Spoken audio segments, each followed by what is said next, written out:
Hey everybody, it's Jillian here at onceuponatimefitness.com. It won't go where I want it to go. You know what? Forget it. This is what I'm going with. Yep, that's seriously what I'm going with today.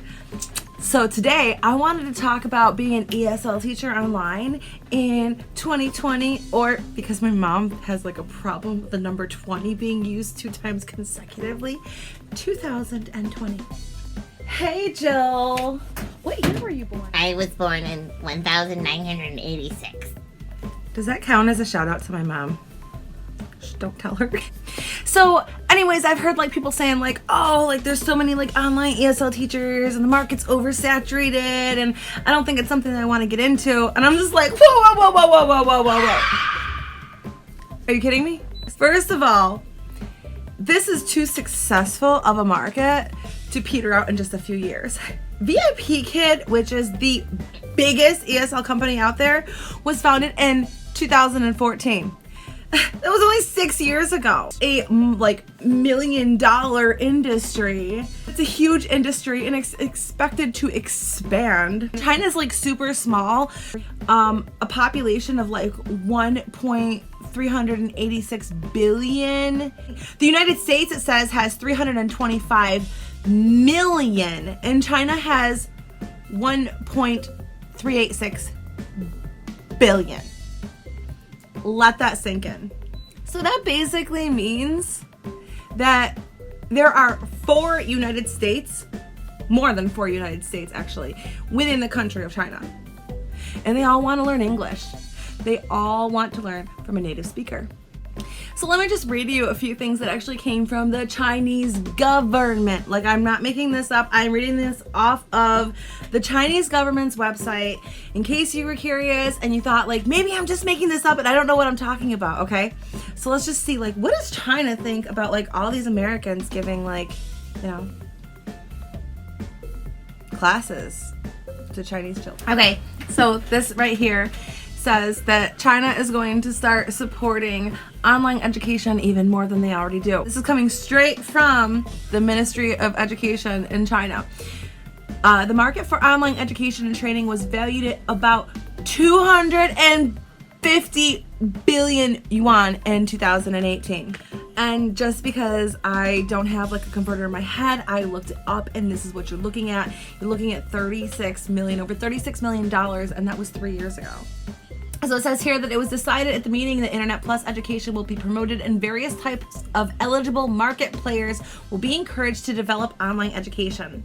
New, open, and inclusive platforms will be established for vocational training and skills upgrading. So here's the thing. China's already going towards online education. This is something that they're really striving for. And I can tell you the reason that they're doing this is because the population in China is so intense that children cannot get into schools when they need to. Did you know that some of these schools are actually like Black Friday shopping when it comes to registration time? That's right, and I'm not making this up. I was talking to a parent of one of my children. She was telling me about it. When they go to register their children for school, they have to stand in line and some of them will sleep outside the doors of the school the night before the school actually opens so that they can make sure that they're there in time to register their child for school before it gets filled. Children in China are only required to go to school for 9 years.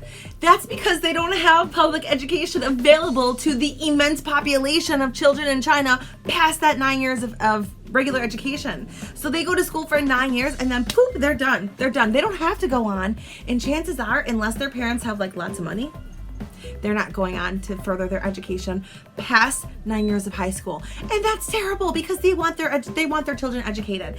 So China is really starting to take advantage of all of these programs that are available for their population of children in China. They're going to be looking at all of these education programs and parents are going to be looking at these education programs. Speaking of which, if you're providing services for your students on any of these platforms, please give them the best possible service you can. Don't halfway sleep through your classes. Really devote it because these parents spent a lot of money to invest in their child learning English.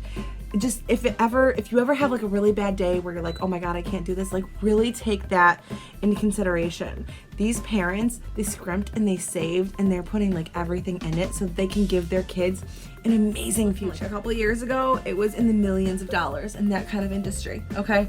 Now, you're actually looking at it being 3 years later, and now China's starting to push it and starting to support it and saying, hey, let's do this, let's get our kids educated. I am an English teacher. Seriously, now you're looking at this and it's going to continue to expand.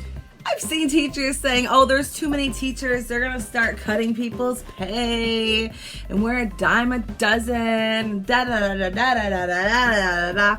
Get out of here. All of these companies, they want to boast that they have the best teachers out of all the platforms. They're competing with each other. Shoot, did you know that recruiters for these other companies will actually go and look for you? As there have actually been people that have signed up for a free trial, picked a teacher that they thought they wanted to work for their company, and in that free trial, poached them to go work for that other company. With this amount of competitiveness between different companies in China, do you really think they're gonna drop you down to transcription wages? I don't think so, girl. You're good. I'm not even gonna get into this on a public platform, how my life would have been different if I would have just applied for my first company when I first heard about it. But I thought it was like, you know, a transcription job. I thought it was gonna be crap. I thought, I'm gonna be totally upfront and honest with you. The first time that I heard about teaching online, I was like, ugh, none of those online jobs make any money. I'm not gonna make any money by going and working on an app. So should you start teaching online? Beats me. That's only you can answer that. If you want to, you know, wake up early and be done with work early and not have to leave the house and not have to worry about arrangements for childcare or daycare, not have to worry about who's getting your kids off the bus, not have to worry about bills being paid because you can kind of control your income and the hours that you work, and you know, if that's something that sounds good to you, then it's probably something that's worth looking into. It's actually something that I can help you with. I've been coaching and mentoring people and helping them get into online teaching. If this is something that you want to do, totally go for it. And honestly, worst case scenario, if it doesn't work for you, it's not a big deal. Oh, hello there. So apparently Aria wanted to make an appearance. She's my cute little kitty. She's adorable. Now, there's some different certifications out there that you can get to teach English in a foreign country, and the majority of them are like really, really, really expensive. Like, I'm talking like college course level expensive, hundreds of dollars. But I have actually partnered up with International Open Academy to offer a certificate. At the time of this recording, it is $19. I'm going to put my link in the bio there so you can get certified to teach English for $19. This is a fully accredited and accepted by the Chinese government certificate, and it's actually the same one that I have. But if you'd like to learn how to teach English online and you want to have the kind of job where you can sit here and look at your cat from across the room because you're in your own house, like that's what I'm getting at, then make sure go into the description box of this video and you're gonna see all the steps down there, what you need to do to make sure this can happen for you. Yes, it definitely is a profitable job that you can have in the year 2020. It is definitely something that I seriously think that you should consider if you're looking to make like an hourly income basically off of working online. This is something that you wanna do and you wanna try to get hired, go to the link in the description box of this video. It's all there. It's all there. I hope that you enjoyed this video and I hope that you got something informative about it. And if you were on the fence about teaching, whether it be for Palfish or VIPKID or Magic Ears or iTutor Group or any of these other companies, I hope that it kind of like eased your concerns a little bit, because I don't want you to be worried about this. This is a profitable model of business, and it is not something that's going out of style anytime soon, at the very least. The internet's not going away, China's not going away, English isn't going away, and their need to speak English is not going away. If you have any questions, comment below, and I'll make sure that I'll answer you as soon as I see them. Bye, guys. How about this wave? This is a fun wave, right?